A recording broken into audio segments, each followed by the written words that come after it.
Welcome to Servants of the Lord Ministries. Bienvenue à Servants of the Lord Ministries. Mon nom est Dr. Keith Jenkins et je suis le coordinateur international de Servants of the Lord Ministries. Avant de commencer mon message d'aujourd'hui, laissez-moi vous partager la mission de ce ministère qui a été donnée à Joseph Hitchcock il y a de nombreuses années. Il est dit, « J'ai des enfants dans toutes les nations et tu as des frères et sœurs dans les cœurs. Crie vers moi. Ils m'ont demandé un ministère, des bénédictions et des dons. Je leur ai donné ces choses et cela les a bénis. Mais il y a une partie de leur esprit qui n'a jamais été comblée et qui est réservée pour une relation intime avec moi. Maintenant, leur cœur crie vers moi, juste pour moi. C'est vers eux que je t'envoie parce que je ne veux pas qu'ils prennent des années comme il t'a fallu pour arriver jusqu'à moi parce qu'il n'y avait personne à l'époque pour te montrer comment faire. Servants of the Lord Ministries est un ministère d'enseignement et de formation envoyé au corps du Christ du monde entier pour atteindre les gens qui ont le cœur selon Dieu. Ce message est destiné à ceux qui veulent le connaître et grandir en lui. Alléluia. Aujourd'hui, je parlerai de la compréhension spirituelle.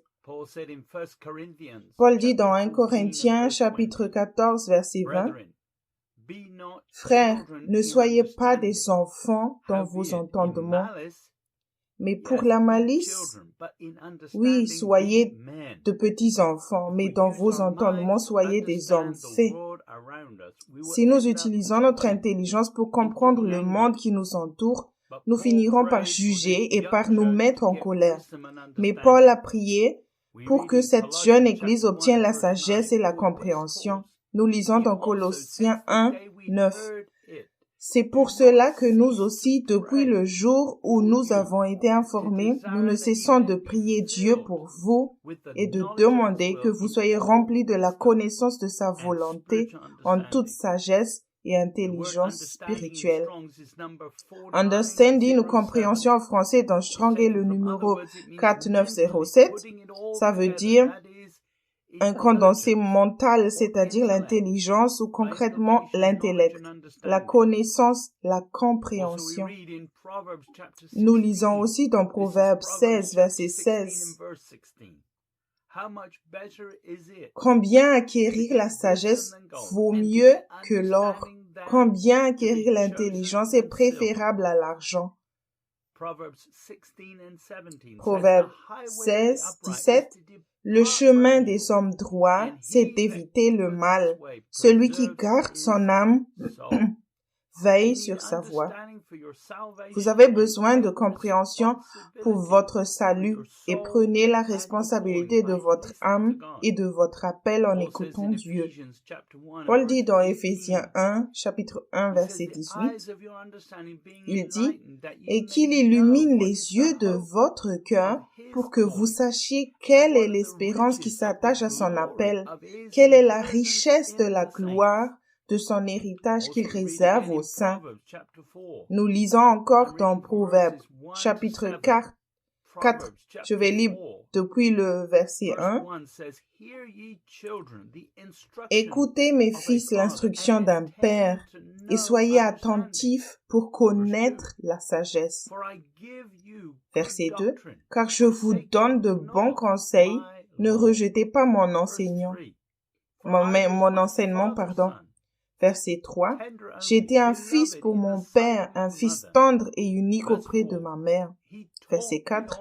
« Il m'instruisait alors et il me disait que ton cœur retienne mes paroles, observe mes préceptes et tu vivras. » Verset 5. « À qui est la sagesse, à qui est l'intelligence ou la compréhension? N'oublie pas les paroles de ma bouche et ne t'en détourne pas. » Verset 6. « Ne l'abandonne pas, et elle te gardera. Aime-la, et elle te protégera. » Verset 7. « Voici le commencement de la sagesse. À qui est la sagesse? Et avec tout ce que tu possèdes, à qui est la compréhension ou l'intelligence? » Beaucoup manquent de sagesse spirituelle et n'obtiennent jamais de compréhension. Il existe un processus et des étapes pour obtenir la compréhension. Numéro 1, la crainte du Seigneur. Numéro 2, la connaissance de la vérité. Numéro 3, obéissance à l'esprit. Numéro 4, expérience. Numéro 5, sagesse. Et finalement, le numéro 6, compréhension. Vous ne pouvez pas prendre un bon départ sans la crainte du Seigneur.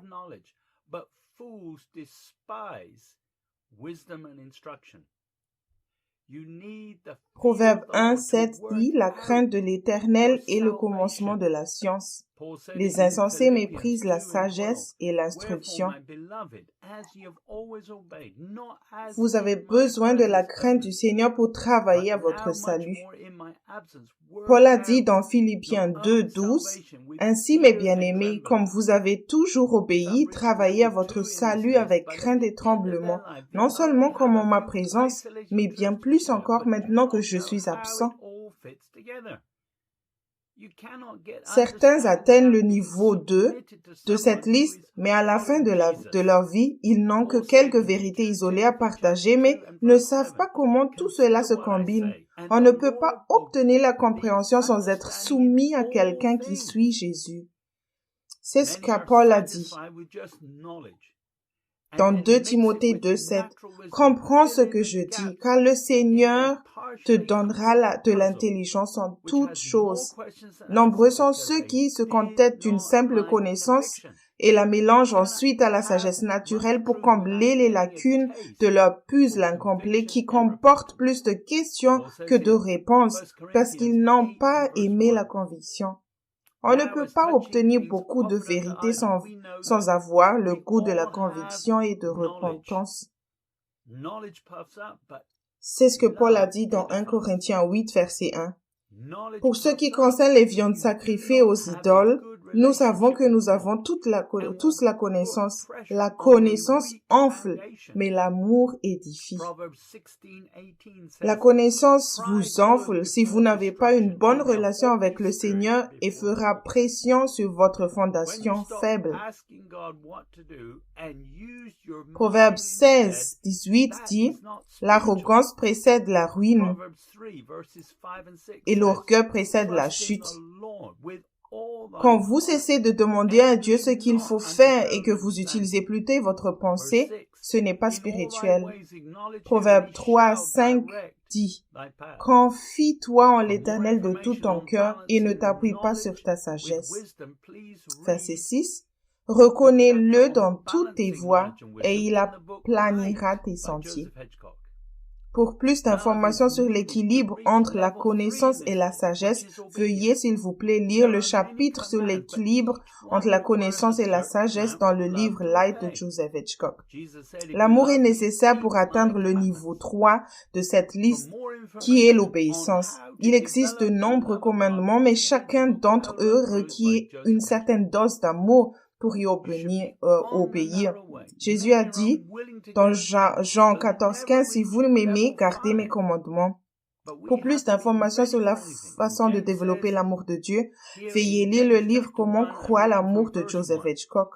Vous devriez être sur le chemin étroit. Beaucoup ne veulent pas être dans l'inconfort, donc ils n'atteignent jamais le niveau 5, mais nous devons être prêts à tout. Jacques a dit dans Jacques 1, chapitre 1, verset 1 jusqu'au verset 5, Jacques dit, « Jacques, serviteur de Dieu et du Seigneur Jésus-Christ, aux 12 tribus qui sont dans la dispersion, salut. » Verset 2, « Mes frères, regardez comme un sujet de joie complète les diverses épreuves auxquelles vous pouvez être exposés. » Verset 3, « Sachant que l'épreuve de votre foi produit la patience. » Verset 4, « Mais il faut que la patience accomplisse parfaitement son œuvre, afin que vous soyez parfaits et accomplis sans faillir en rien. » Verset 5, « Si quelqu'un d'entre vous manque de sagesse, qu'il la demande à Dieu, qui donne à tous simplement et sans reproche, et elle lui sera donnée. »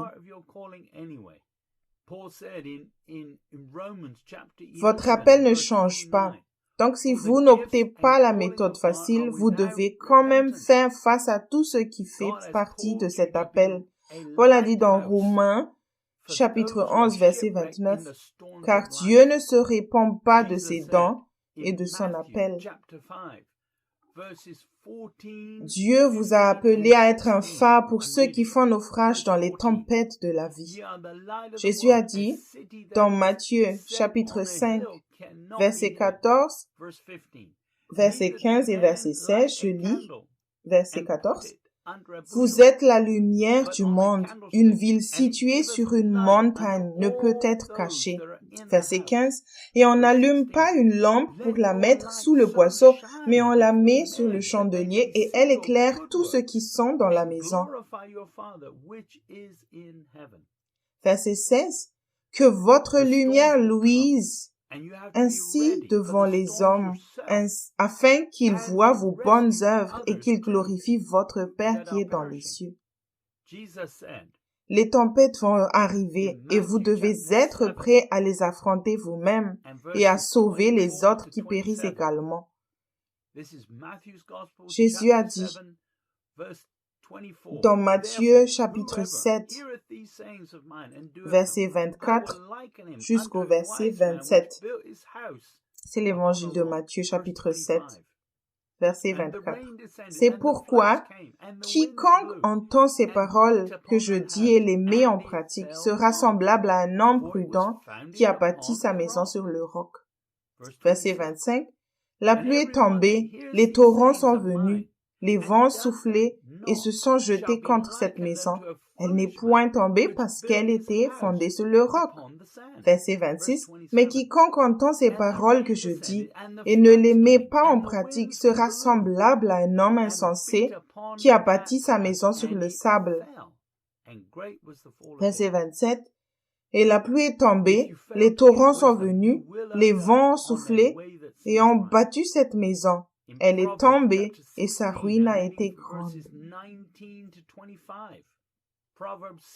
Si vous ne parvenez pas à acquérir la sagesse, vous finirez par vous engager sur une voie qui semble juste. Dans Proverbe, chapitre 16, verset 19 jusqu'au verset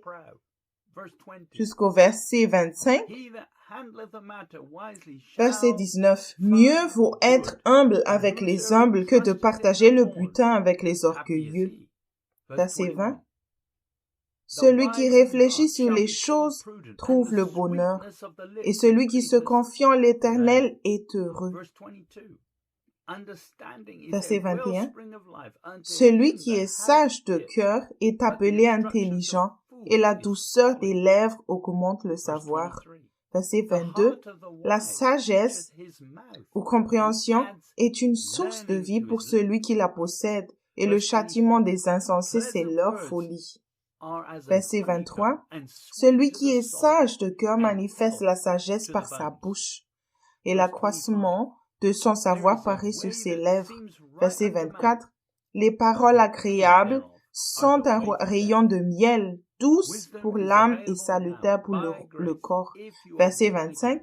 Telle voix paraîtra à un homme, mais son issue c'est la voie de la mort. La sagesse est disponible maintenant par la grâce si vous êtes né de nouveau. Cependant, vous devez encore avoir une bonne compréhension des étapes que j'ai mentionnées. Assurez-vous de vous humilier et d'admettre que vous avez été paresseux et que vous n'avez pas travaillé sur votre relation avec Dieu. Commencez par vous renier vous-même et comptez sur l'esprit de vérité. Le témoignage de l'esprit est l'un des 3 témoins infaillibles pour que vous arriviez à la vérité et que vous sortiez par la foi et obéissiez à tout ce que le Saint-Esprit vous ordonne. Veuillez référer au livre 3 témoins infaillibles de Joseph Hitchcock. Jacques parle ici de cette sagesse de dernière minute. Dans Jacques chapitre 1, verset 6, 7 et 8, je lis « Mais qu'il la demande avec foi sans douter, car celui qui doute est semblable au flot de la mer, agité par le vent et poussé de côté et d'autre. » Verset 7. Qu'un tel homme ne s'imagine pas qu'il recevra quelque chose du Seigneur. Verset 8. C'est un homme irrésolu, inconstant dans toutes ses voies. Si vous vous contentez d'écouter avec votre pensée et de demander aux autres ce qu'ils en pensent, vous finirez comme les vagues de la mer, ballottées d'un côté à l'autre. Il y a beaucoup de sagesse disponible auprès de Dieu, mais cette sagesse est basée sur la perspective des choses de Dieu et non sur le discernement humain ou naturel. Dieu dit, dans Ésaïe 46, verset 10, « J'annonce dès le commencement ce qui doit arriver et l'entends d'avance ce qui n'est pas encore accompli. Je dis, mes arrêts subsisteront et j'exécuterai toute ma volonté. » Dieu voit clairement, mais nous voyons flou. Paul a dit dans 1 Corinthiens 13, verset 12, « Aujourd'hui, nous voyons au moyen d'un miroir, d'une manière obscure, mais alors nous verrons face à face. Aujourd'hui, je connais en partie, mais alors je connaîtrai comme j'ai été connu. » Dieu a la réponse à tout, mais vous devez quand même croire. Paul a dit dans 1 Corinthiens 2, 14, « Mais l'homme animal ne reçoit pas les choses de l'Esprit de Dieu, car elles sont une folie pour lui, et il ne peut les connaître parce que c'est spirituellement qu'on en juge.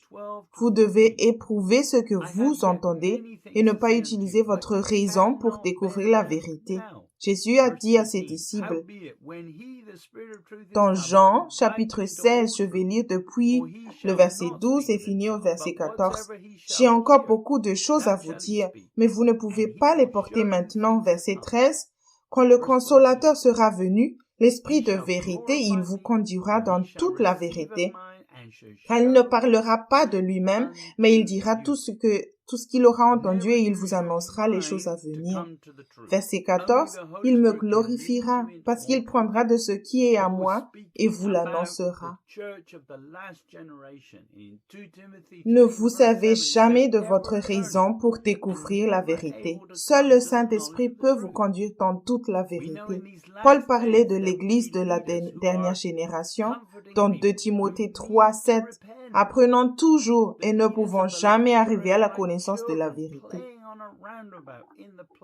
Nous savons que ces derniers jours, il y aura des dirigeants qui consoleront des gens qui ont besoin de se repentir.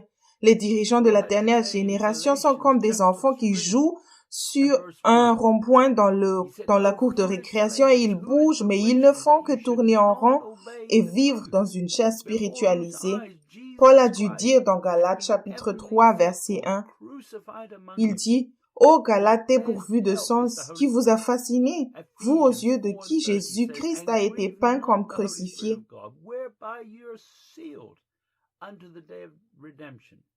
Votre plus grand soutien est le Saint-Esprit.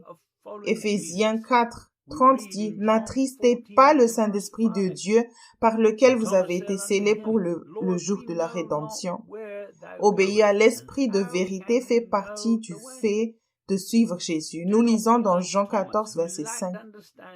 Thomas lui dit, « Seigneur, nous ne savons où tu vas. Comment pouvons-nous en savoir le chemin? » Ne soyez pas comme Thomas qui a manqué de compréhension après 3 ans dans le meilleur ministère sous Jésus. Nous lisons dans Jean chapitre 20, je vais lire depuis le verset 26 jusqu'au verset 29. 8 jours après, les disciples de Jésus étaient de nouveau dans la maison et Thomas se trouvait avec eux. Jésus vint, les portes étaient fermées, se présenta au milieu d'eux et dit, « La paix soit avec vous. » Verset 27. Puis il dit à Thomas, « Avance ici ton doigt et regarde mes mains. Avance aussi ta main et mets-la dans mon côté. Et ne sois pas incrédule, mais crois. » Verset 28. Thomas lui dit, « Mon Seigneur et mon Dieu. » Jésus lui dit, 29, « Parce que tu m'as vu, tu as cru. Heureux ceux qui n'ont pas vu et qui ont cru. » Thomas n'a jamais écrit de récit évangélique, peut-être parce qu'il utilisait trop son cerveau et avait gaspillé son temps.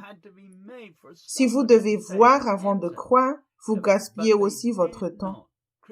Ses premiers disciples ont eu l'occasion d'écrire les étapes exactes à suivre pour que quelqu'un soit sauvé et entre au ciel. Mais ils ne l'ont pas fait. Le christianisme n'est pas seulement une autre religion, mais une relation avec un Dieu vivant. Ils n'ont écrit que ce que le Saint-Esprit leur a dit d'écrire. Jean connaissait Jésus. Dans 1 Jean chapitre 1 versets 1 et 2, nous lisons « Ce qui était dès le commencement, ce que nous avons entendu, ce que nous avons vu de nos yeux, ce que nous avons contemplé et que nos mains ont touché, concernant la parole de vie. » Verset 2. « Car la vie a été manifestée et nous l'avons vue, et nous lui rendons témoignage, et nous vous annonçons la vie éternelle qui était auprès du Père et qui nous a été manifestée. » Au lieu de cela, les auteurs de l'Évangile ont écrit les paroles en détail et ont été honnêtes sur la façon dont ils ont essayé de comprendre ces paraboles en utilisant leurs pensées encore et encore. Les erreurs de Pierre dans le récit de l'Évangile qu'il a fait en utilisant sa pensée ont été de nombreuses personnes qui ont un cœur selon Dieu. Paul a dit dans 2 Corinthiens 13, verset 4, « Car il a été crucifié à cause de sa faiblesse, mais il vit par la puissance de Dieu. Nous aussi, nous sommes faibles en lui, mais nous vivrons avec lui par la puissance de Dieu pour agir envers vous. » Paul était faible, mais grâce à la puissance de Dieu, il a pu aider les Corinthiens. Les disciples qui étaient qualifiés pour écrire auraient pu écrire un récit beaucoup plus long de tous les miracles que Jésus a faits, confirmant qu'il était le Christ. Nous lisons dans Jean chapitre 20 verset 30, « Jésus a fait encore en présence de ses disciples beaucoup d'autres miracles qui ne sont pas écrits dans ce livre. » Cependant, nous lisons dans Jean 6, 26, Jésus leur répondit, « En vérité, je vous le dis, vous me cherchez non pas que vous avez vu des miracles, mais parce que vous avez mangé des pains et que vous avez été rassasiés. Dieu veut que vous croyiez et que vous le suivez, non pas pour ce qu'il fournit. Vous devez suivre Jésus pour vous, parce que vous l'aimez et que vous aimez la vérité. Nous lisons dans Jean 14, 6, Jésus lui dit, « Je suis le chemin, la vérité et la vie. Nul ne vient au Père que par moi. » Si vous savez qu'il est le chemin et que vous le suivez simplement, alors il vous est de plus en plus clair par la foi ce que vous devez faire. Les auteurs de l'Évangile ont laissé au lecteur une compréhension facile pour suivre Jésus. Il faut se renier soi-même et prendre sa croix. Ils ont mis en évidence leurs propres erreurs et ceux qui étaient qualifiés pour travailler dans le ministère étaient ceux qui étaient remplis du Saint-Esprit et guidés par lui. Nous lisons dans Luc, chapitre 9, verset 23 jusqu'au verset 26. Puis il dit à tous, « Si quelqu'un veut venir après moi, qu'il renonce à lui-même, qu'il se charge chaque jour de sa croix et qu'il me suive. » Verset 24. « Car celui qui voudra sauver sa vie la perdra, mais celui qui la perdra à cause de moi la sauvera. » Verset 25. « Et que servirait-il à un homme de gagner tout le monde s'il se détruisait en se perdant ou se perdait lui-même? » Verset 26. « Car quiconque aura honte de moi et de mes paroles, le Fils de l'homme aura honte de lui quand il viendra dans sa gloire et dans celle du Père et de ses saints anges. » Vous pourriez croire que Jésus est Seigneur quand il reviendra avec tous ses saints anges. Cependant, il est Seigneur maintenant, et si vous continuez à utiliser votre pensée, alors vous ne croyez dans votre cœur qu'il est Seigneur. Au moins, Thomas a eu l'occasion de croire en voyant le Christ ressuscité. Il a eu cette opportunité parce qu'il avait tout abandonné pour suivre le Christ. Et vous, Paul dit dans Philippiens 2, 11, et que toute langue confesse que Jésus-Christ est Seigneur, à la gloire de Dieu le Père. De toute façon, tout le monde confessera que Jésus est Seigneur. Cela ne signifie donc pas que tout le monde sera sauvé. Assurez-vous qu'il est votre Seigneur maintenant et que vous recherchez activement et faites la volonté de Dieu. Jésus nous a tous avertis dans Matthieu chapitre 7, verset 21. Ceux qui me disent Seigneur, Seigneur n'entreront pas tous dans le royaume des cieux, mais celui-là seul qui fait la volonté de mon Père qui est dans les cieux. Dans la page 133 du livre Réveillez-vous, le temps touche à sa fin, volume 2, Grandir spirituellement, dans le chapitre 9, concernant l'importance de la seigneurie, Joseph Hitchcock a écrit au début de ce chapitre. Vous vous étonnez peut-être que j'inclus un chapitre sur la seigneurie puisque j'ai déjà tant écrit à ce sujet. Le voici pourquoi. Savoir tout sur la seigneurie et se soumettre vraiment à Jésus comme Seigneur sont deux choses entièrement différentes. Beaucoup d'entre vous ont eu affaire à la seigneurie de Jésus dans une certaine mesure ou se sont soumis au Seigneur puis ont abandonné. Ce livre se concentre sur la vérité que vous connaissez. La connaissance de la seigneurie de Jésus ne produira jamais de changement si vous n'allez pas jusqu'au bout en vous humiliant devant lui. Arrêtez tout de suite. Demandez à l'Esprit si vous êtes soumis à Jésus comme Seigneur ou si vous êtes Seigneur dans la chair. Ne remettez pas cela plus tard. Vous ne deviendrez jamais celui que vous dites vouloir être si vous n'affrontez pas cette décision honnêtement. Vous devez vous concentrer sur la seigneurie de Jésus jusqu'à ce qu'elle soit réglée. La décision de se soumettre est prise dans un instant, mais elle doit être suivie par le maintien de cette décision. Il est Seigneur et non pas vous. Y croyez-vous? Votre vie montre-t-elle que vous y croyez? Thomas n'a pas douté plus tard que l'expérience vécue dans la chambre haute en voyant Jésus n'étant qu'une vision ou un mirage. Il n'a pas douté car il a appris à reconnaître la voix et les manières de Jésus, même sa réaction face à la souffrance et aux épreuves. Il avait compté le prix à payer pour suivre et être avec Jésus pendant 3 ans. C'est essentiel pour son salut. Il faut payer le prix pour suivre et connaître le Christ maintenant. Ce n'est qu'en étant dans sa présence tous les jours que vous apprendrez à connaître Jésus. Lorsque Jésus a parlé à Thomas, il a immédiatement su, grâce au son de sa voix, que c'était Jésus. Il n'a pas eu besoin de regarder ses mains et ses pieds. Jésus a dit dans Jean 10, verset 27, « Mes brebis entendent ma voix, et je les connais, et elles me suivent. » Êtes-vous vraiment proche de Jésus? Entendez-vous sa voix tous les jours ou seulement de temps en temps? Écoutez-vous plutôt une mauvaise voix? Jésus dit dans Jean 10, verset 14, « Je connais mes brebis. Je suis le bon berger et je connais mes brebis, et mes brebis me connaissent. » Si vous le connaissez vraiment, vous le suivez en vous reniant vous-même et en prenant votre croix quotidiennement, et il n'est pas possible de se laisser tromper. Pour vous écarter de la vérité, vous devez d'abord utiliser votre pensée naturelle, puis réfléchir à ce que vous voulez et consulter votre pensée, votre propre volonté avant d'entendre une fausse voix. Jésus a dit dans Jean 5, 30, « Je ne puis rien faire de moi-même, selon que j'entends, je juge, et mon jugement est juste, parce que je ne cherche pas ma volonté, mais la volonté de celui qui m'a envoyé. » Dieu veut que vous croyiez et que vous ne doutiez pas. Si vous devez d'abord voir avant de croire, alors vous n'utilisez qu'une fraction de votre foi.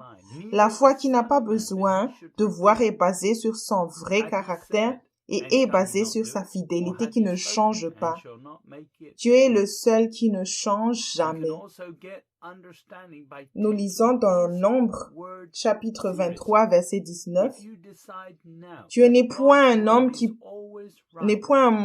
pour mentir, ni fils d'un homme pour se repentir. Ce qu'il a dit ne le fera-t-il pas? Ce qu'il a déclaré ne l'exécutera-t-il pas? Vous pouvez aussi obtenir la compréhension en prenant sa parole au sérieux. Si vous décidez maintenant que la parole de Dieu est toujours juste, qu'elle ait un sens ou non, alors vous progressez rapidement. Notre héritage est basé sur la foi et non sur la compréhension par la pensée. Dans la page 139 du livre Réveillez-vous, le temps touche à sa fin, volume 2, Grandir spirituellement dans le chapitre 9, sur l'importance de la seigneurie, Joseph Hitchcock écrit « Beaucoup d'entre vous m'ont entendu partager une révélation que Dieu m'a donnée quand j'étais adolescent. J'ai suivi les cours les plus faciles à l'école, mais je les ai abandonnés en dernières années. L'un des cours les plus difficiles était la géométrie. Le livre ressemblait à du grec pour moi. Je ne pouvais pas comprendre les questions, encore moins les réponses. Je n'avais aucune notion en la matière et je devais réussir tous les cours, sinon je n'obtiendrais pas mon diplôme. Dans ma tête, il était impossible de réussir ce cours. À ce moment, la pensée m'est venue. C'est simple. Tu ne le comprends tout simplement pas. C'est pourquoi tu as un professeur. Si tu écoutes le professeur et que tu fais ce qu'il te dit, tu comprendras. Une fois que tu auras compris, ce sera simple. Donc, c'est simple. Tu ne comprends tout simplement pas. Je me suis répété que c'est simple. Je ne le comprends pas encore. J'ai donc écouté le professeur, même si je ne comprenais pas le sujet. Cela a choqué mes parents quand j'ai terminé le cours avec une note supérieure à 90. Ils pensaient que mon QI avait augmenté de 50%, mais tout ce qui a changé était mon attitude. Plus tard, quand j'ai complètement brisé devant le Seigneur, je me suis présenté dans la classe de Dieu. J'ai eu exactement le même sentiment que j'avais en cours de géométrie. Je n'ai rien compris, le Père a dit, c'est simple. Tu ne le comprends tout simplement pas encore. C'est pourquoi tu as un professeur, le Saint-Esprit qui vit en toi. Si tu écoutes le professeur et que tu fais ce qu'il te dit, alors tu comprendras. Une fois que tu auras compris, ce sera simple. C'est donc simple, j'ai répété ce qu'il a dit. C'est simple, mais je ne le comprends pas encore. C'est pourquoi j'ai un professeur. Joseph a ensuite posé la question « Devenez-vous plutôt l'enseignant de votre propre vie ?» Et il continue à la page 140. Le Saint-Esprit est disponible 24 heures sur 24, 7 jours sur 7. Il ne dort jamais et il n'a pas d'autres élèves quand il vous enseigne. Vous pouvez étudier quand vous voulez. Vous n'êtes pas obligé de vous asseoir dans une salle de classe. Vous pouvez être au milieu de la nature et il est là. Lorsque vous lisez votre Bible, vous pouvez ne pas comprendre ce que vous lisez. Tout d'un coup, le Saint-Esprit illumine la parole et vous révèle la vérité. Le diable tente de développer un système alternatif d'apprentissage par le biais d'Internet. La tentation est grande pour ceux qui utilisent encore leur tête pour prendre les décisions. Cependant, la compréhension commence par une attitude juste envers Dieu, sa parole et l'enseignant qui est le Saint-Esprit. Le Saint-Esprit vous convaincra régulièrement et tout ce que vous avez à faire est de reconnaître la vérité et de vous repentir au fur et à mesure que vous apprenez. Paul a dit dans 2 Corinthiens 5:17, « Si quelqu'un est en Christ, il est une nouvelle créature. Les choses anciennes sont passées. Voici toutes choses sont devenues nouvelles. » Votre pasteur peut ne pas vous dire la vérité. Prenez votre salut au sérieux, sinon vous serez laissé derrière. Si vous avez une sagesse spirituelle, le monde sera étonné, mais il verra aussi que vous êtes un peu fou. Nous lisons dans Actes chapitre 4, verset 13. Lorsqu'ils virent l'assurance de Pierre et de Jean, ils furent étonnés, sachant que c'étaient des hommes du peuple sans instruction, et ils les reconnurent pour avoir été avec Jésus. Si quelqu'un dans ce monde qui n'a que la sagesse naturelle vous traite de fou, prenez cela comme un compliment. Paul a dit dans 1 Corinthiens 4, Verset 10. Nous sommes fous à cause de Christ, mais vous, vous êtes sages en Christ. Nous sommes faibles, mais vous êtes forts. Vous êtes honorés et nous sommes méprisés. La tromperie vient à ceux qui ne font qu'utiliser la sagesse naturelle. Paul a dit dans 1 Corinthiens 3, 18, que nul ne s'abuse lui-même. Si quelqu'un parmi vous pense être sage selon ce siècle, qu'il devienne fou afin de devenir sage. Vous devriez vous en remettre au Saint-Esprit et non à la sagesse naturelle. Je n'ai pas toutes les réponses, mais il les a toutes. J'ai donc deux sources de sagesse. Numéro 1, sagesse acquise en marchant avec Dieu pendant de nombreuses années en étant obéissant, ce que j'ai prouvé par l'expérience, mais non sans quelques erreurs. Numéro 2, la sagesse de Dieu par la grâce au moyen de la foi dans les moments difficiles. Je peux lui demander et lorsqu'il parle, j'obéis instantanément. Cette prophétie est sur le point de se réaliser. Jésus a dit dans Matthieu chapitre 25, verset 1 au verset 4. Et Jésus a dit, « Alors le royaume des cieux sera semblable à 10 vierges qui, ayant pris leur lampe, allèrent à la rencontre de l'époux. » Verset 2. 5 d'entre elles étaient folles et 5 sages. Verset 3. Les folles, en prenant leur lampe, ne prirent point d'huile avec elles. Verset 4. Mais les sages prirent avec leur lampe de l'huile dans les vases. Veillez à ce que l'huile de votre lampe soit remplie et emportez de l'huile avec vous. Ne soyez pas comme les vierges folles. Cette huile représente le Saint-Esprit. Le Saint-Esprit est la base de votre sagesse et de votre capacité à voir dans l'obscurité. Prenez vos lampes et l'huile, sagesse spirituelle avec vous, car sinon vous êtes folles. Les vierges folles avaient la sagesse, mais elles n'avaient que la sagesse de ce monde. Pardon.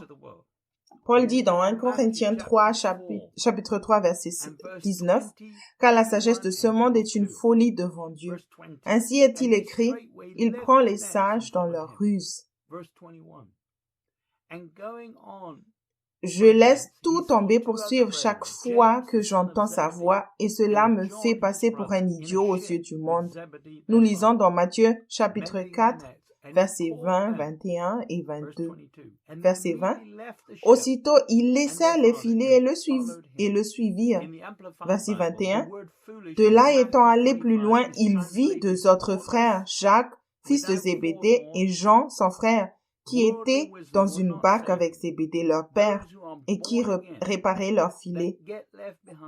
Il les appela, et aussitôt ils laissèrent la barque et leur père, et le suivirent. Dans la Bible amplifiée, le mot insensé de Matthieu 25 est traduit par « y réfléchir sans prévoyance ». La sagesse du monde ne vous sauvera pas. Ceux qui sont nés de nouveau, ceux qui sont laissés derrière ne croient pas qu'ils puissent devenir des retranchés. C'est également insensé. Paul a dit dans 1 Corinthiens 9, verset 27, « Mais je traite durement mon corps et je le tiens assujetti de peur d'être moi-même rejeté après avoir prêché aux autres. »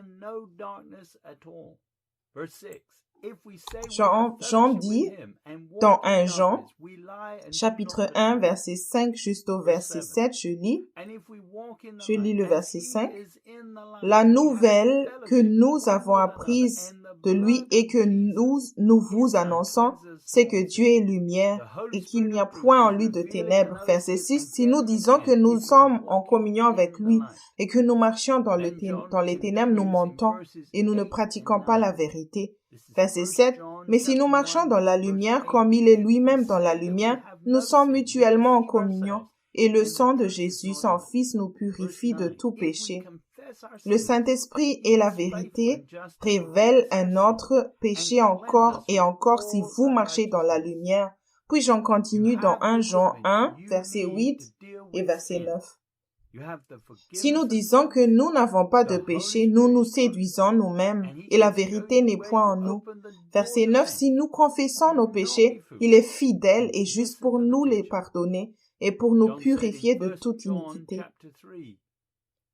Vous avez l'équipement nécessaire pour faire face au péché. Vous avez le pardon des péchés. Le Saint-Esprit est la vérité et il peut vous montrer où vous avez ouvert la porte au péché. Ne soyez pas insensés, écoutez l'enseignement. Jean a dit dans 1 Jean, chapitre 3, versets 7, 8 et 9. Je lis dans le verset 7. Petits enfants, que personne ne vous séduise. Celui qui pratique la justice est juste, comme lui-même est juste. Verset 8. Celui qui pêche est du diable, car le diable pêche dès le commencement. Le Fils de Dieu est apparu afin de détruire les œuvres du diable. Verset 9. Quiconque est né de Dieu ne pratique pas le péché, parce que la semence de Dieu demeure en lui, et il ne peut pécher parce qu'il est né de Dieu. Si le Saint-Esprit vous disait de prendre congé toute une journée et vous disait qu'il vous montrerait la racine de votre péché, accepterez-vous l'invitation? Dans les derniers jours, Dieu peut faire en un seul jour par son esprit ce dont les autres prennent toute une vie pour se repentir. Certaines personnes pensent que la sanctification prend une éternité, mais elle résiste au changement, à la soumission et à la correction. Ceux qui luttent dans le cadre de la sanctification ne font pas partie du corps du Christ et ne se soumettent à personne d'autre parce qu'ils disent que personne n'est parfait. Paul a dit dans 2 Thessaloniciens 2:10, et avec toutes les séductions de l'iniquité pour ceux qui périssent parce qu'ils n'ont pas reçu l'amour de la vérité pour être sauvés. Vous ne pouvez pas vous attendre à vivre dans la chair maintenant et avoir le privilège de régner avec le Christ quand il viendra. Nous lisons dans Apocalypse 20, verset 6, « Heureux et saints ceux qui ont part à la première résurrection.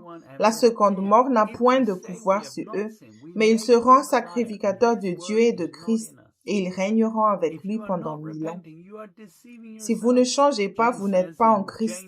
Rester en Christ vous rend saint. Jean dit qu'il y a toujours quelque chose dont on peut se repentir. Dans 1 Jean 1:10, si nous disons que nous n'avons pas péché, nous le faisons menteur, et sa parole n'est point en nous. Si vous ne vous repentez pas, vous vous trompez vous-même. Jacques a dit dans Jacques 1, verset 23, 24 jusqu'au verset 25. Car si quelqu'un écoute la parole et ne la met pas en pratique, il est semblable à un homme qui regarde dans un miroir son visage naturel. Verset 24. Et qui après s'être regardé s'en va et oublie aussitôt quel il était. Verset 25. Mais celui qui aura plongé les regards dans la loi parfaite, la loi de la liberté, et qui aura persévéré, n'étant pas un auditeur oublieux, mais se mettant à l'œuvre, celui-là sera heureux dans son activité. Celui qui pratique la parole est celui qui applique la vérité immédiatement et qui, avec douceur, commence à se repentir.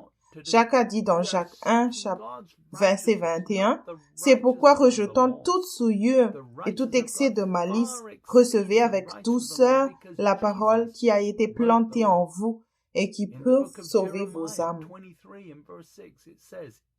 Notre justice est le résultat de la foi en ce que Dieu nous dit de faire et de ne pas faire. Nous recherchons la justice de Dieu et non la justice de la loi. La justice de Dieu dépasse de loin la justice de la loi parce que Jésus a écrit la loi. Dans le livre de Jérémie, chapitre 23, verset 6, « En son temps, Juda sera sauvé. Israël aura la sécurité dans sa demeure. Et voici le nom dont on l'appellera. L'Éternel notre justice. » Ceux qui le feront Seigneur seront justes. Ceux qui ne le font pas Seigneur seront injustes. Notre salut consiste à faire ce qu'il a ordonné pour nous pendant que nous sommes sur cette terre. Paul a dit dans Éphésiens 2, verset 10, « Car nous sommes son ouvrage, ayant été créés en Jésus-Christ pour de bonnes œuvres que Dieu a préparées d'avance afin que nous les pratiquions. » Notre salut par la grâce au moyen de la foi comprend un plan spécifique. Et il vous donnera la grâce de faire sa volonté parfaite. Nous ne devons pas résister à notre appel. Jean, chapitre 4, verset 34, Jésus leur dit, « Ma nourriture est de faire la volonté de celui qui m'a envoyé, d'accomplir son œuvre. » C'est ce que Jésus nous a appris à prier. Dans Matthieu, chapitre 6, je vais lire depuis le verset 9 jusqu'au verset 13. Il dit, « Voici donc comment vous devez prier. Notre Père qui est aux cieux, que ton nom soit sanctifié. » Verset 10, « Que ton règne vienne, que ta volonté soit faite sur la terre comme au ciel. » Verset 11, « Donne-nous aujourd'hui notre pain quotidien. » Verset 12, « Pardonne-nous nos offenses, comme nous aussi nous pardonnons à ceux qui nous ont offensés. » Verset 13, « Ne nous induis pas en tentation, mais délivre-nous du malin, car c'est à toi qu'appartient dans tous les siècles le règne, la puissance et la gloire. Amen. » Ne cherchez pas de bénédiction. Demandez plutôt à Dieu d'envoyer quelqu'un pour vous dire de vous repentir si vous ne faites pas sa volonté parfaite. C'est pourquoi vous devez faire partie du corps du Christ soumis à quelqu'un qui suit le Christ. La prière du réveil est de demander à Dieu de vous bénir uniquement lorsque vous faites sa volonté parfaite. C'est une bonne façon d'apprendre. Dieu peut faire des exceptions, mais laissez-le décider. Faites-lui confiance. Il sait ce qui est le mieux. Ne cherchez jamais à obtenir des bénédictions ou des prières de bénédiction spéciales, sinon vous finirez par vous tromper vous-même. La bénédiction aaronique de l'Ancien Testament est souvent utilisée dans les églises qui sont trompées, qui sont séduites selon les traditions des hommes. Paul a dit dans 2 Thessaloniciens 3, verset 3, « Le Seigneur est fidèle, il vous affermira et vous préservera du malin. » Dieu vous gardera du mal après que vous soyez renié, que vous ayez pris votre croix. Si vous êtes encore un chrétien confortable vivant dans la chair, plus vite vous récolterez ce que vous semez et plus vite vous réaliserez que vous ne marchez pas avec Dieu. Paul a dit dans Galates 6, versets 7 et 8, « Ne vous y trompez pas, on ne se moque pas de Dieu.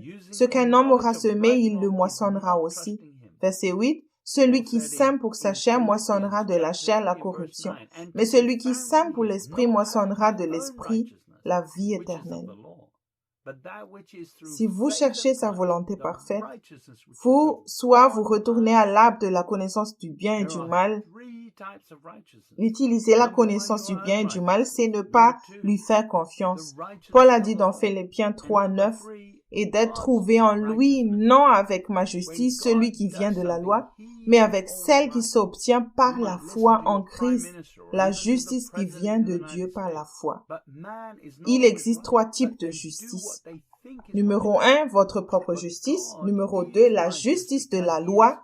Et numéro 3, la justice de Dieu. Quand Dieu fait quelque chose, il a toujours raison. Vous pouvez écouter votre premier ministre ou même le président des États-Unis, mais l'homme n'a pas toujours raison, mais ils font ce qu'ils pensent être juste.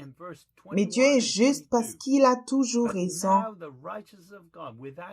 Vous pouvez aussi avoir raison tout le temps si vous écoutez sa voix. Vous pourriez cesser d'écouter ce que les autres pensent si vous écoutiez beaucoup plus à Dieu.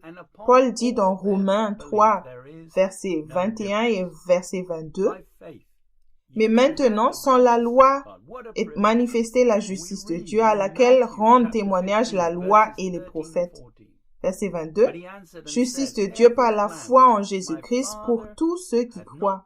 Il n'y a point de distinction. » Par la foi, vous pouvez avoir la justice de Dieu. Quel privilège! Nous lisons dans Matthieu chapitre 15, verset 13 et verset 14. Il répondit, « Toute plante que n'a pas plantée mon Père, celle-là sera déracinée. » Verset 14. « Laissez-les, ce sont des aveugles qui conduisent des aveugles.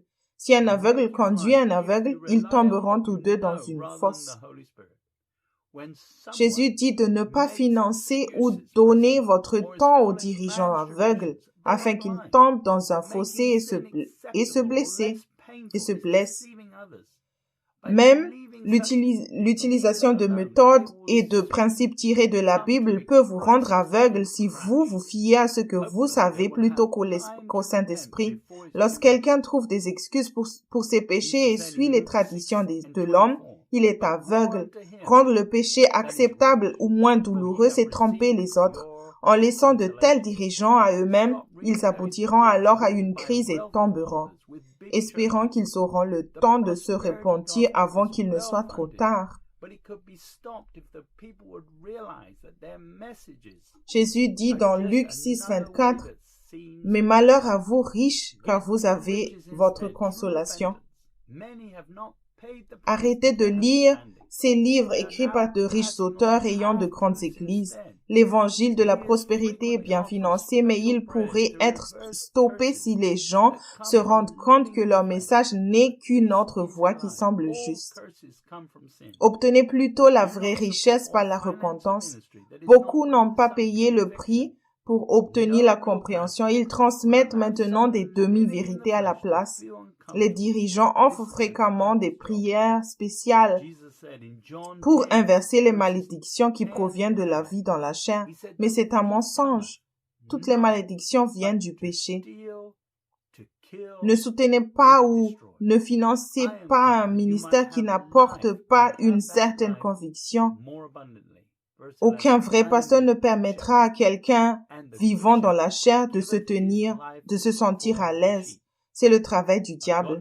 Jésus a dit dans Jean 10, « Le voleur ne vient que pour dérober, égorger et détruire. Moi, je suis venu afin que les brebis aient la vie et qu'elles soient dans l'abondance. » Verset 11, « Je suis le bon berger, et le bon berger donne sa vie à ses brebis. » Un dirigeant pieux vous aidera à connaître Dieu. Un pasteur est le berger du troupeau local et sa vocation est de donner sa vie pour les brebis, de garder les loups à l'écart et de vous conduire dans de bons pâturages. Il vous recommandera l'école des coups durs et non l'école biblique et la théologie où les gens utilisent leur propre intelligence. Un bon berger n'a peut-être pas toutes les réponses, mais il sait quel est le problème parce qu'il a une compréhension du péché. Il vous dirige vers des personnes qui ont les réponses dont vous avez besoin. Vous ne pouvez pas avoir de vie sans être connecté à Dieu. Peut-être étiez-vous sur le chemin étroit avant de commencer des études en utilisant votre pensée naturelle. C'est là que beaucoup sortent du chemin étroit. Vous avez commencé à utiliser votre raisonnement au lieu de laisser le Saint-Esprit vous indiquer ce que vous devez étudier. C'est ce qui est arrivé à Ève quand elle a vu la sagesse du monde. Elle a été tentée et a péché. Nous lisons cela dans Genèse 3, verset 6. La femme vit que l'arbre était bon à manger et agréable à la vue, et qu'il était précieux pour ouvrir l'intelligence. Elle prit de son fruit et en mangea, et elle en donna aussi à son mari, et qui était auprès d'elle, et il en mangea. Dans la création de Dieu et dans sa parole écrite, il y a beaucoup de réponses pour la vie et celles-ci ont été données aux humbles. Mais ces derniers temps, l'homme a fait de nombreuses études en utilisant son intelligence naturelle. Joseph Hitchcock dit dans son livre Sainte Doctrine, dans la page 27, « Voici la parabole. Il y avait un homme qui avait des douleurs aiguës dans le côté droit de son abdomen. Il est allé à la clinique pour voir le médecin et le médecin lui a demandé d'ouvrir la bouche et de sortir sa langue. Il lui a dit, « Oh, je vois votre problème. Vous avez une amygdalite. C'est votre jour de chance. Nous avons aujourd'hui dans notre clinique l'un des plus grands chirurgiens du pays spécialisé dans les amygdalectomies. Il opéra cet après-midi. Après quelques jours de convalescence, vous pourrez rentrer chez vous comme si de rien n'était. » L'homme a subi une opération classique et est rentré chez lui 2 jours plus tard. Le 3e jour, son appendice s'est rompu et il est mort. Il a été enterré avec une belle amygdalectomie. À quoi servait cette amygdalectomie alors que le problème était l'appendicite? Réalisez-vous que des gens meurent chaque jour dans des hôpitaux parce que certains médecins ont mal diagnostiqué leurs problèmes? Ils ont été maltraités. 90% d'une bonne médecine consiste à obtenir le bon diagnostic. Vous avez besoin d'un bon diagnostic pour aller à la racine de votre péché. Vous avez besoin de sagesse spirituelle. Vous ne pouvez pas non plus le faire sans ressentir un certain malaise. Paul a dit dans 2 Corinthiens 7:10, « En effet, la tristesse selon Dieu produit une repentance à salut dont on ne se repent jamais, tandis que la tristesse du monde produit la mort. » Lorsque vous présentez un christianisme confortable et une fausse humilité, ce que vous offrez n'est qu'une prison de plus.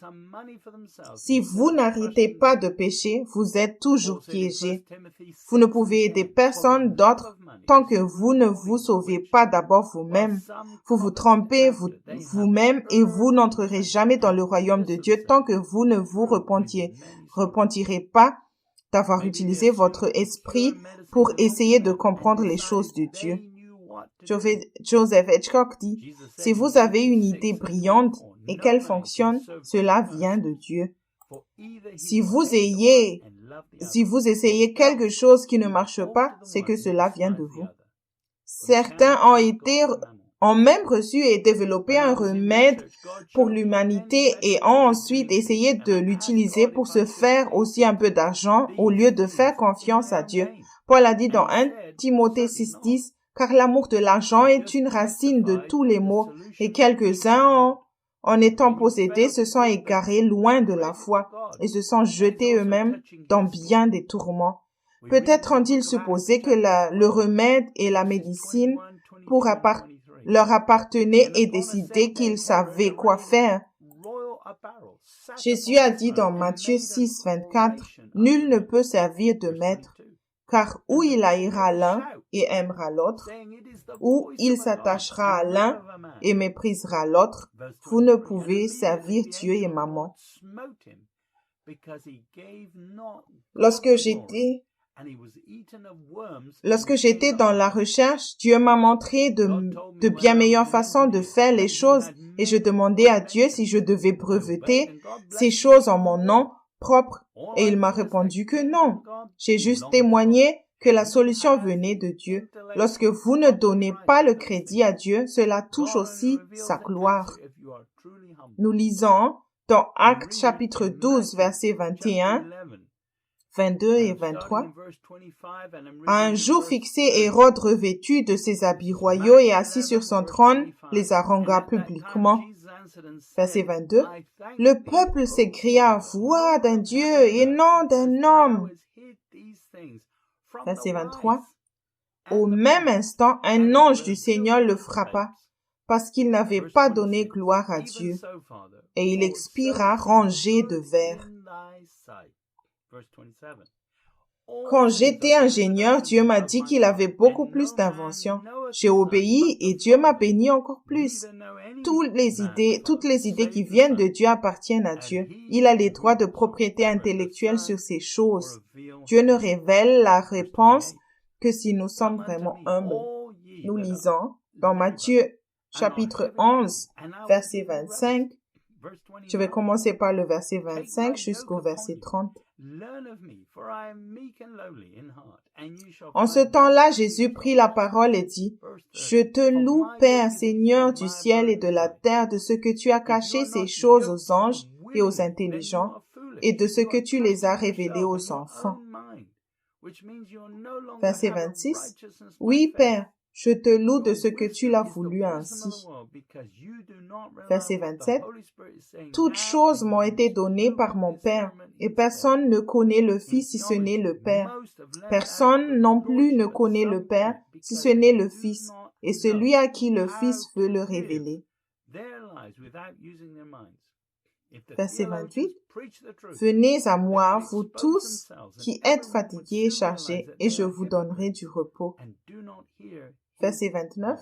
« Prenez mon joug sur vous et recevez mes instructions, car je suis doux et humble de cœur, et vous trouverez du repos pour vos âmes. » Verset 30. « Car mon joug est doux et mon fardeau léger. » Si vous n'êtes pas mis sous son joug de plein gré, alors vous êtes insensé.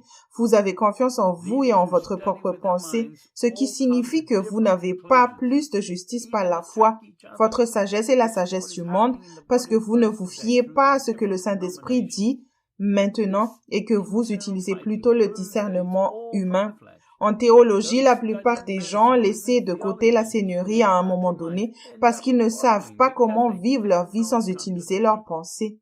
Si les théologiens prêchaient la vérité, ils s'exposeraient et tout le monde se rendrait vite compte qu'ils sont hypocrites et n'entendent pas la voix de Dieu.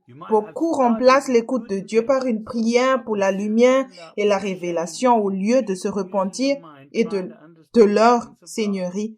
Paul a dit dans 2 Timothée 2, 24, « Or, il ne faut pas qu'un serviteur de Dieu ait des querelles. Il doit au contraire avoir de la condescendance pour tous et être propre à enseigner, doué de patience. » Les dirigeants qui étudient avec leur cerveau arrivent tous à des conclusions différentes et s'attaquent même les uns des autres. C'est ce qui se passe dans le corps de Christ aujourd'hui à travers les différentes confessions. Ce combat interne prouve que tout cela vient de la chair.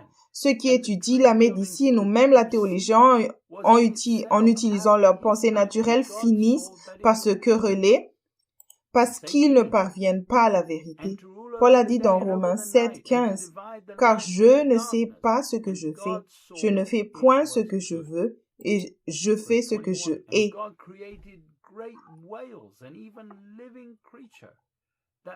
Vous avez peut-être commencé avec de bonnes intentions, mais vous finirez bientôt par avoir honte si vous continuez à utiliser votre esprit naturel pour essayer de comprendre les choses de Dieu. Quand Dieu a créé la terre, il a dit qu'elle était bonne.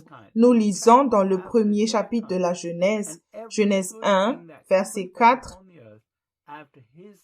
Dieu vit que la lumière était bonne, et Dieu sépara la lumière d'avec les ténèbres. » Verset 10. Dieu appela le sec terre, et il appela l'amas des eaux mer. Dieu vit que cela était bon. Verset 12. La terre produisit de la verdure, de l'herbe portant de la semence selon son espèce, et des arbres donnant du fruit, et ayant en eux leur semence selon leur espèce. Dieu vit que cela était bon. Verset 18. Pour présider au jour et à la nuit, et pour séparer la lumière d'avec les ténèbres, Dieu vit que cela était bon. Verset 21. Dieu créa les grands poissons et tous les animaux vivants qui se meuvent, et que les eaux produisirent en abondance selon leurs espèces, qui créa aussi tout oiseau ailé selon son espèce. Dieu vit que cela était bon. Verset 25. Dieu fit les animaux de la terre selon leur espèce, le bétail selon son espèce, et tous les reptiles de la terre selon leur espèce. Dieu vit que cela était bon. Si vous essayez de prendre ce bien et de l'appliquer en utilisant votre raison, ce ne sera pas bon. Seul Dieu sait comment tout cela fonctionne et s'assemble parce qu'il a de la compréhension. Paul a dit dans Romains 7, verset 14, « Nous savons en effet que la loi est spirituelle, mais moi je suis charnel, vendu au péché. » Paul a vu que la loi a essayé de l'appliquer avec son intelligence, mais il a échoué. Il a découvert qu'il n'était pas conçu pour comprendre les choses sans Dieu. Votre raison était conçue pour entendre le Seigneur. C'est pourquoi il est si grand et fait sans fil. Il ne peut être utilisé avec succès que par Dieu. Par la nouvelle naissance, le véritable opérateur de l'intérieur de l'homme est le Saint-Esprit, la nature divine, à cause de ce que Jésus a fait sur la croix. Nous lisons dans Actes chapitre 1, verset 4, « Comme il se trouvait avec eux, il leur recommanda de ne pas s'éloigner de Jérusalem, mais d'attendre ce que le Père avait promis, ce que je vous ai annoncé, leur dit-il. » La médecine et la théologie n'ont pas rien de mal en soi. Le problème est d'étudier ces choses avec l'esprit charnel et de ne pas demander à Dieu ce qu'il faut faire ensuite. Il ne s'agit pas de chiffres et d'aider les gens sur le plan médical. Une personne guérie peut toujours finir en enfer si elle continue à être le Seigneur de sa vie. Jésus a dit dans Matthieu 5, verset 30, « Et si ta main droite est pour toi une occasion de chute, coupe-la et jette-la loin de toi. Mais car il est avantageux pour toi qu'un de tes membres périsse et que tout ton corps ne soit pas jeté dans la guéhenne. » Paul a dit à l'Église, Romains 6, 23, « Car le salaire du péché, c'est la mort, mais le don gratuit de Dieu, c'est la vie éternelle en Jésus-Christ notre Seigneur. » Continuer à pécher montre que vous manquez de compréhension et que vous êtes stupide. Jean dit dans 1 Jean 2, verset 17, « Et le monde passe et sa convoitise aussi, mais celui qui fait la volonté de Dieu demeure éternellement. » Les bonnes œuvres ne vous sauveront pas. Le bien est l'ennemi du mieux. Le meilleur est de faire sa volonté parfaite et d'être juste. Chaque croyant doit maintenant s'accrocher à l'écoute de Dieu par le Saint-Esprit. Jésus viendra bientôt et toute l'Église sera sous pression pour faire de bonnes œuvres au lieu de chercher sa volonté parfaite. Vous devez être prêt à souffrir pour la vérité et à expliquer à chacun ce que cela signifie de le faire Seigneur en premier lieu. Paul a mis la Seigneurie de Jésus en premier dans ses messages d'évangile.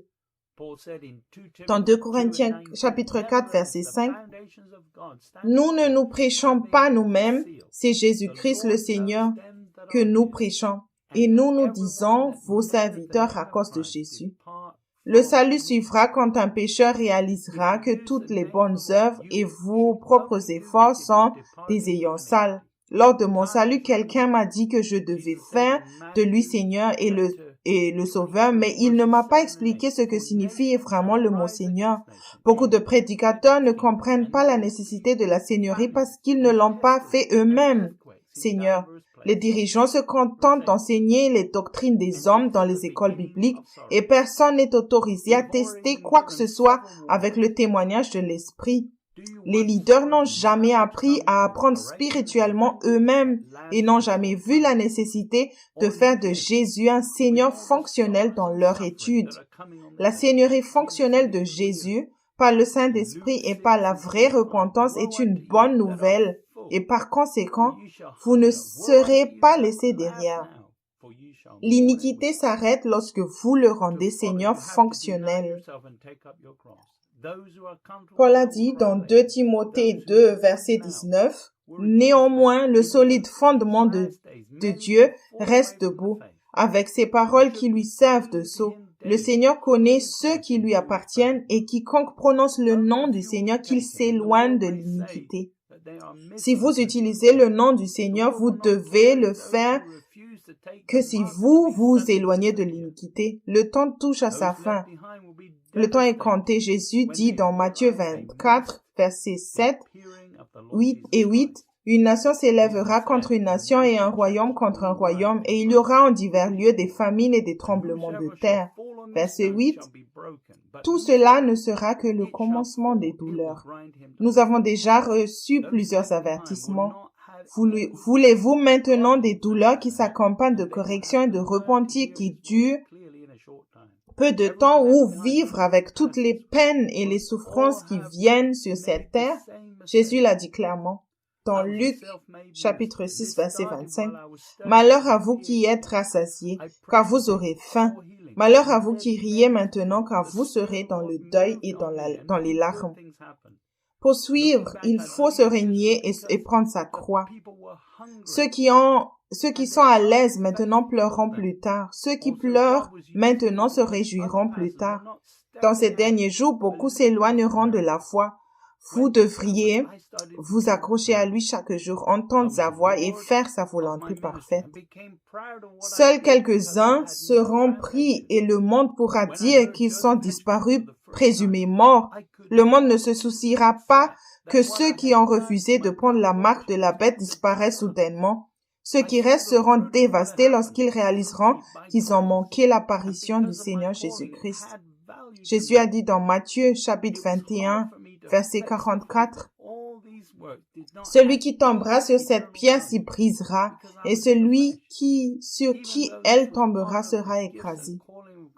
Ceux qui sont laissés derrière n'auront pas d'exemple pieux pour les aider et ils devront apprendre à entendre Dieu clairement en peu de temps. Tous ces laissés derrière, y compris les pasteurs, auront fait la même erreur. J'étais un pasteur autodidacte et cela a commencé alors que j'étudiais pour mon doctorat. J'ai prié pour les gens, j'ai vu des guérisons et j'ai conduit beaucoup de gens au Seigneur.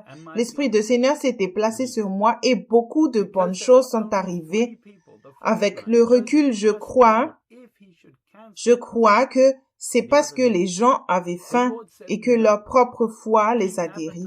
Dieu m'a aussi utilisé parce que d'autres pasteurs ne croyaient pas au miracle quand cela s'est produit. J'ai commencé à être fier. J'étais le Seigneur de mon ministère et je suis devenu fier de ce que j'ai fait parce que je n'avais aucun fondement. Lorsque j'ai entendu Joseph Hitchcock pour la première fois, je n'ai pas pu accepter facilement ce que j'avais fait de ma propre seigneurie à les brûler. J'ai vu le fruit de ce qui s'est passé à travers moi par la grâce et à cause de mon appel, et cela avait de la valeur pour moi. Il m'était difficile d'admettre que toutes ces œuvres n'avaient pas de valeur éternelle parce que j'étais dans la chair, même si cela faisait partie des dons et de l'appel de Dieu sur ma vie. Aaron Ross, qui voyageait avec Joseph à l'époque, a été celui qui a touché mon côté charnel et m'a demandé, « As-tu demandé au Seigneur ?» Et là, il l'a dit à plusieurs reprises lorsque je passais des coups de téléphone pour essayer d'inviter d'autres personnes à se joindre à la réunion et à écouter Joseph. J'ai organisé une conférence de 4 jours chez moi à Derby en Angleterre. Le salon de la maison était minuscule. 3 personnes sont venues. Le premier soir, dont mon propriétaire et ma fiancée Louise. Comme il n'y avait que 3 personnes le premier soir, Joseph a demandé au Seigneur s'il devait annuler les autres réunions. Qui a annoncé la conférence et tu dois prêcher chaque session qu'il a annoncée. Joseph a exercé son ministère pendant 5 jours. La première nuit, il était avec un groupe d'hommes d'affaires. Après la deuxième session chez moi, il n'y avait qu'Aaron, Louise et moi-même qui écoutions Joseph. Même après 5 jours, je n'arrêtais pas de penser, il doit y avoir quelque chose de bien dans ce que j'ai fait. Il n'a pas fallu longtemps pour que ma fierté soit exposée. J'ai finalement crié à Dieu et dit, toutes ces choses que j'ai faites doivent sûrement avoir une certaine valeur si ce n'est qu'un peu. Le Saint-Esprit est venu sur moi avec force et Dieu a parlé clairement disant, tout ce que tu as fait en mon nom est comme des ayants sales sous mes yeux. Ésaïe 64, verset 6. Cela n'a aucune valeur dans le royaume. Au début, je me sentais nerveux et je savais que je méritais d'être jugé et que si Dieu me jetait en enfer, il aurait raison. J'ai essayé de faire tout de mon mieux pour calmer mes sentiments et retrouver ma joie, mais rien n'a fonctionné. Puis, j'ai complètement abandonné et lorsque j'ai cessé d'essayer, j'ai ressenti comme un flot de son amour. Et à ce moment-là, mon cœur était totalement ouvert à Dieu et la question de la seigneurie a été traitée ce jour-là. Joseph Hitchcock a dit que j'étais facile à former parce que je ne regardais jamais en arrière. Je résistais encore à certaines paroles dures, mais j'avais pris ma décision de suivre le Christ et je croyais que Joseph suivait le Seigneur. J'ai ensuite été ordonné ministre apostolique. J'ai choisi d'embrasser la vérité, de confesser tous mes péchés et de me repentir de tout mon cœur. J'ai été trompée parce que j'ai passé du temps avec ceux que l'on croyait mûrs en raison de leur ministère et ce faisant, j'ai appris des choses qui me semblaient justes. Joseph Hitchcock donne également son témoignage personnel sur le brisement. Il dit, mon père a été pasteur pendant 60 ans. J'ai grandi dans l'église et j'ai accepté Jésus comme mon sauveur quand j'étais un jeune garçon. À cette époque, j'ai savouré mon salut et j'ai aimé le Seigneur. J'aimais la musique, surtout les vieux hymnes. Mes hymnes préférés portaient sur la relation avec Dieu. L'un d'entre eux s'intitule Dans le jardin. Les paroles disaient « Il marche avec moi et il parle avec moi et il me dit que je suis à lui ». Beaucoup de chants de l'époque parlaient d'un engagement personnel avec le Seigneur. À l'adolescence, je suis devenu un fils prodigue. Une des raisons de ma rébellion était de voir tant d'hypocrites dans l'Église. Pendant ces années, je n'ai pas eu de joie. J'ai été sauvé, mais je n'ai pas apprécié la communion avec Dieu. Je savais que j'étais l'enfant de Dieu, mais je savais aussi que je n'étais pas un bon. Hébreux 12, 5 jusqu'au verset 7 parle du châtiment et de la correction du Seigneur. Cela peut sembler grave à l'époque, mais c'est la confirmation que vous êtes son enfant. Si vous n'êtes pas convaincu et corrigé par le Seigneur, c'est la confirmation que vous êtes illégitime. Hébreux 12, 8. J'ai fait des choses qui ne ressemblaient pas à Christ pendant cette période de ma vie, mais je ne m'en suis jamais sorti. J'ai toujours été convaincu. J'ai consommé de l'alcool et j'ai fait des choses insensées pour résister au Seigneur et noyer sa voix qui me parlait. Après avoir quitté la maison, j'ai vécu à Chicago dans l'Illinois et j'ai été impliqué dans plusieurs situations dangereuses. J'ai été imprudent jusqu'à certains points. Il y avait une ligne que mes amis franchissaient et qui entraînait régulièrement de sérieux problèmes. Je me suis heurté à cette ligne comme si je frappais un mur de briques. Je ne pouvais pas la franchir. J'ai réalisé quelques années plus tard que c'était l'Esprit du Seigneur qui me protégeait. J'étais toujours conscient des conséquences si je continuais trop loin dans une mauvaise direction. Même si je ne voulais pas aller à l'église et être associé à des hypocrites, j'aimais mes parents et je n'avais aucune envie de les déshonorer. En effet, j'ai reçu beaucoup de grâce à cause de mes parents. Dieu donne la grâce aux humbles. Jacques 4, 6. Ils étaient humbles et ils ont reçu la grâce. Ils m'ont aimé et cette grâce a été transmise dans ma vie. Étant fermier, j'avais la tête de mule et j'avais besoin de quelques ajustements. Papa m'avait corrigé pendant 17 ans. Il n'avait pas fini le travail, donc le travail n'était pas terminé. Il a confié au Seigneur le soin d'utiliser les moyens de correction qu'il jugeait nécessaires. Certaines têtes de mules demandent plus d'efforts pour attirer leur attention. J'ai découvert que le Seigneur avait des moyens d'attirer mon attention. Pendant cette période, je ne doutais pas que j'étais encore l'enfant de Dieu, mais je n'avais certainement aucune joie. Le psaume 16, 11 dit qu'en présence de Dieu, il y a la plénitude de joie. Pendant ces années prodigues, je n'étais pas dans la présence de Dieu. Je ne voulais rien avoir à faire avec les choses de Dieu. Je n'avais pas de joie et je ne voulais certainement pas être prédicateur. Quand je suis arrivé à l'endroit où les derniers ajustements de Dieu ont été faits en moi, ce n'était pas joli. La pression m'a amené au point où j'ai finalement craqué devant le Seigneur. J'utilise l'histoire du fils prodigue dans mon témoignage parce qu'elle correspond à ma vie. Luc 15, 11, verset 11 jusqu'au verset 32. Après mon expérience de fils prodigue, j'ai cessé de lutter contre Dieu et j'ai accepté l'entière responsabilité de mon péché. Galates 6, 7 dit que tout ce que vous semez, vous le récolterez. J'ai semé pour la chair pendant des années, mais Dieu a retenu les récoltes. La seule exception au principe des semailles et de la récolte est que vous pouvez vous humilier, vous repentir, confesser votre péché et demander à Dieu de vous pardonner avant que les récoltes n'arrivent. Il vous pardonnera et il peut aussi provoquer une mauvaise récolte pour que vous ne récoltiez pas tout ce que vous avez semé. Comme j'ai refusé de le faire pendant des années, de nombreuses récoltes sont arrivées en même temps. Je pensais pouvoir tout gérer, mais j'ai vite réalisé que je ne pouvais rien gérer. Quand je me suis enfin humilié, mon cœur s'est retourné vers le Père. Je n'ai pas cherché d'excuses. L'Esprit Saint est venu sur moi comme des vagues d'amour quand le mur se sont effondrés en moi.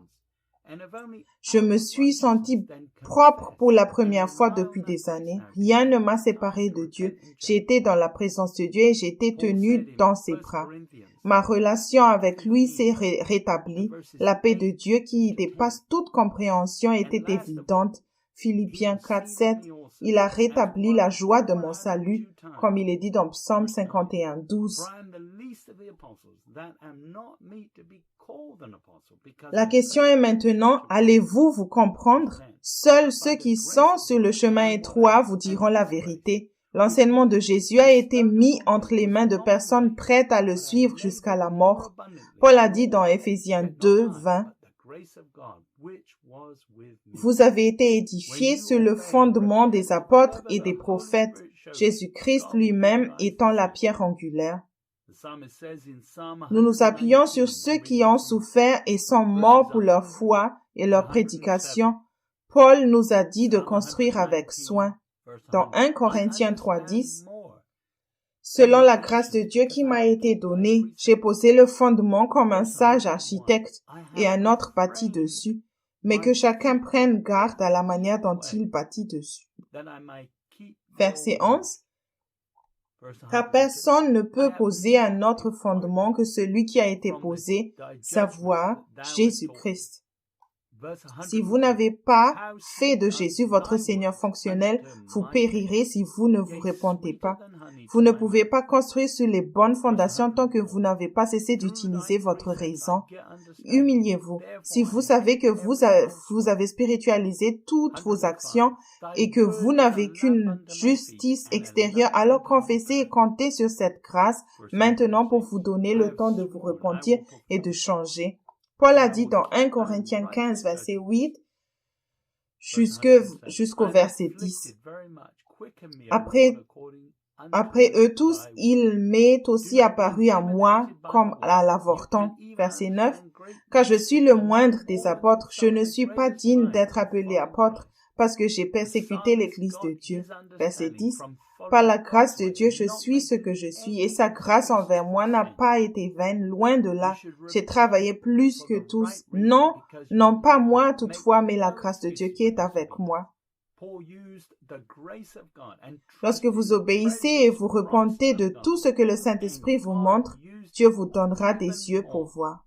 Le psalmiste dit dans Psaume 119, verset 100, jusqu'au verset 107.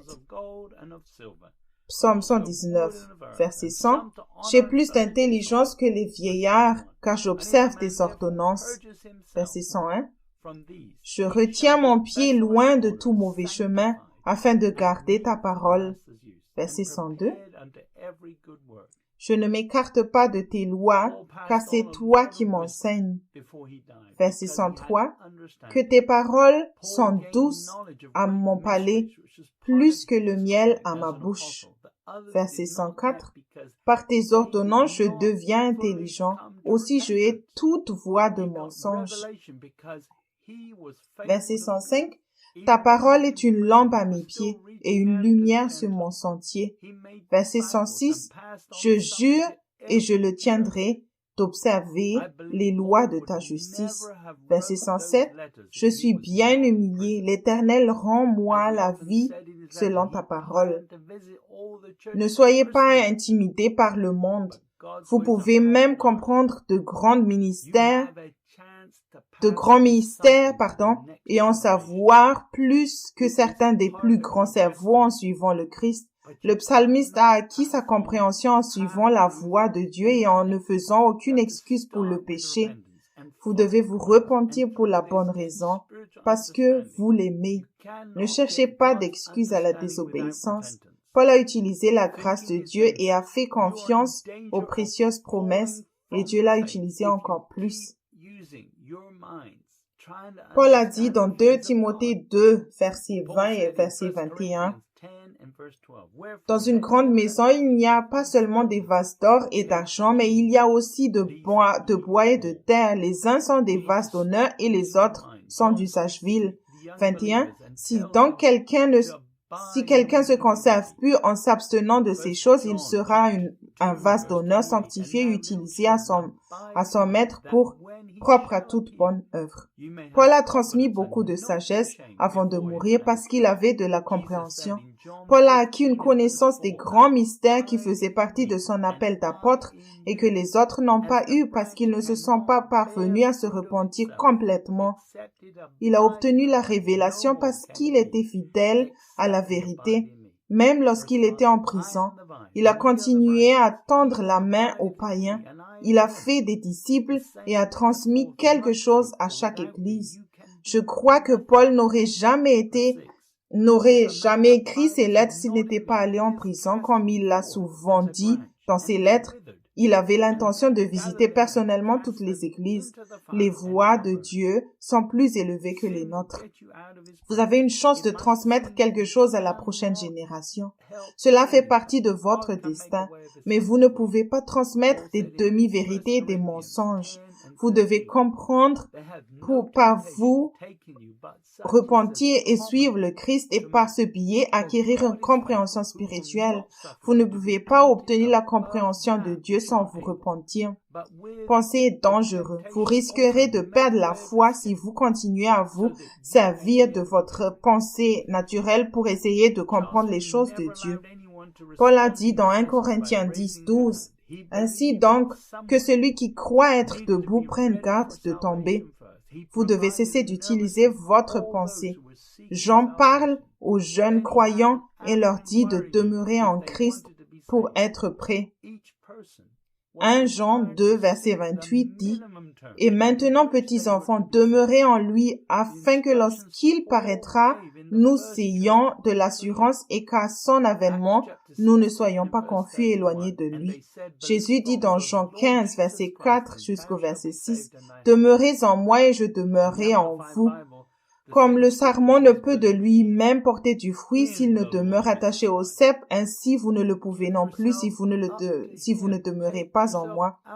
Je suis le cep, vous êtes les sarments. Celui qui demeure en moi et en qui je demeure porte beaucoup de fruits, car sans moi vous ne pouvez rien faire. Verset 6. Si quelqu'un ne demeure pas en moi, il est jeté dehors, comme le sarment, et il sèche, puis on ramasse les sarments et les jette au feu, et il brûle. Le péché vous fera sortir de sa présence. Il peut sembler que vous ne pouvez pas vous empêcher de pécher, mais Dieu peut vous offrir un moyen de vous échapper. Paul a dit dans 1 Corinthiens 10:13, « Aucune tentation ne vous est survenue qui n'est humaine, et Dieu qui est fidèle ne permettra pas que vous soyez tentés au-delà de vos forces. Mais avec la tentation, il préparera aussi le moyen d'en sortir afin que vous puissiez le supporter. » Charles Finney n'a jamais permis à quiconque de répondre à ses messages en levant la main. Il croyait que quelqu'un devait d'abord être prêt pour recevoir le salut. Il a fourni une chaise d'enquête à tous ceux qui cherchaient le salut. Puis il organisait une réunion d'enquête pour savoir s'ils voulaient être sauvés. Chaque personne était tenue de rechercher les conditions minimales dans lesquelles elle devait être sauvée. Les instructions données par Paul dans la première église étaient claires. Dans Actes chapitre 16, verset 31, Paul et Silas répondirent, « Crois au Seigneur Jésus-Christ et tu seras sauvé, toi et ta famille. » Dans la Bible amplifiée, la même écriture dit, « Croyez au Seigneur Jésus-Christ » veut dire abandonnez-vous à lui, sortez de votre propre garde et confiez-vous à lui et vous serez sauvés. Serez-vous prêts quand Jésus viendra et ferez-vous partie de la première résurrection? Tout ce que vous avez à faire, c'est de croire au Seigneur Jésus-Christ. Vous pouvez croire au Seigneur Jésus-Christ et rester quand même à la traîne. Lorsque vous le croyez et l'acceptez comme Seigneur de votre vie, il y a 3 choses que vous devez faire. Premièrement, abandonnez-vous à lui, établissez-le comme Seigneur. Numéro 2, ne cherchez pas votre propre bien et votre confort dans ce monde temporel. Numéro 3, écoutez chacune de ces instructions par le Saint-Esprit afin qu'il puisse pleinement prendre soin de vous et vous garder. Vous pouvez croire que Jésus est le Seigneur dans votre tête. mais ne pas vous abandonner à lui, ce qui signifie que vous n'avez pas cru dans votre cœur. Paul a dit dans Romains 10, versets 9 et 10, « Si tu confesses de ta bouche le Seigneur Jésus, et si tu crois dans ton cœur que Dieu l'a ressuscité des morts, tu seras sauvé. » Verset 10. « Car c'est en croyant du cœur qu'on parvient à la justice, et c'est en confessant de la bouche qu'on parvient au salut, selon ce que dit l'Écriture. » Même les démons savent qui est Jésus et tremblent. Si vous continuez à pécher et à être facilement tentés, alors il n'est pas le Seigneur de votre vie. Avez-vous vraiment cru que Jésus est le Fils de Dieu dans votre cœur ou juste dans votre tête? Jésus n'est-il qu'un chef ou est-il vraiment le Seigneur de votre vie? La signification de Lord ou Seigneur dans le livre de Strong est la suivante. Suprême en autorité, c'est-à-dire contrôleur. Par implication, monsieur, comme titre respectueux, Dieu, Seigneur, Maître honorable. Cessez de vous tromper vous-même. S'il n'est pas Seigneur, alors comment serez-vous sauvés? S'il est votre Seigneur, alors il vous sauvera et vous délivrera et il vous nourrira et vous donnera une vie de plénitude. Vous pouvez prendre un nouveau départ dès maintenant. Il est encore temps. Si vous voulez une vie obéissante, entendre, connaître et suivre Jésus, alors je peux vous recommander ce livre, Mes brebis entendent ma voix de Joseph Hitchcock. Si vous voulez prendre un nouveau départ pour obtenir des fondations dans votre vie dès le début avec un repentir quotidien et régulier, alors je peux vous conseiller le livre Réveillez-vous, le temps touche à sa fin, volume 1, Fondation pour une maturité spirituelle de Joseph Hitchcock. Vous devez vous assurer que vous montez et restez sur le chemin étroit. Le chemin spacieux qui mène à la destruction a l'air bien. Elle est signalée par un panneau. Le ciel est par ici. De nombreuses personnes bien intentionnées qui fréquentent l'église se trouvent sur cette route. Je vous recommande le livre The Kilted Prison ou La prison dorée de Joseph Hitchcock. L'édition révisée est maintenant disponible en anglais. Pensez est dangereux. Vous avez un appel de Dieu. S'il vous appelle, il vous préparera également. C'est lui qui terminera cette œuvre en vous. Si vous acceptez cet appel comme appel de Dieu dans votre vie, lâchez prise et laissez Dieu faire. Vous ne pouvez pas accomplir cela par votre pensée naturelle. Vous devez vous abandonner totalement au Saint-Esprit. Laisse-le vous montrer chaque péché et chacun des domaines qui ont besoin d'être traités.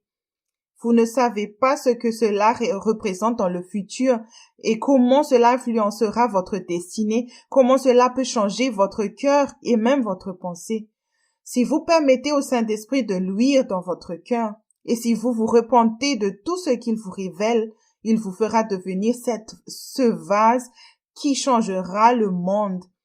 Vous deviendrez cette personne que Dieu veut que vous soyez. Je prie que vous lui abandonnez tout et que vous vous repentez de votre folie d'avoir utilisé votre pensée. Repentez-vous de cela avant qu'il ne soit trop tard. Jésus revient bientôt. Laissez-moi prier avec vous maintenant. Père Céleste, je prie pour chacun qui écoute ce message. Tu brûles dans leur cœur maintenant. Et Père, s'ils s'accrochent vraiment à tes promesses par la foi et qu'ils mettent leur confiance en l'Esprit Saint pour les diriger et les conduire, tu vas les utiliser pour de plus grandes bonnes œuvres encore. Tu vas les utiliser encore plus puissamment et faire de grandes choses. Père, je prie au-dessus de tout cela qu'ils écoutent attentivement ta voix, car tu parles en tout temps. Utilise ces livres qui pourront les aider quand ils les liront. Je prie dans le nom de Jésus. Que Dieu vous bénisse. J'espère que vous avez apprécié ce message. Si vous voulez entrer en contact avec nous, nos coordonnées seront visibles à la fin avec le résumé de tous les versets bibliques utilisés dans ce message. Passez une bonne journée. Que Dieu vous bénisse.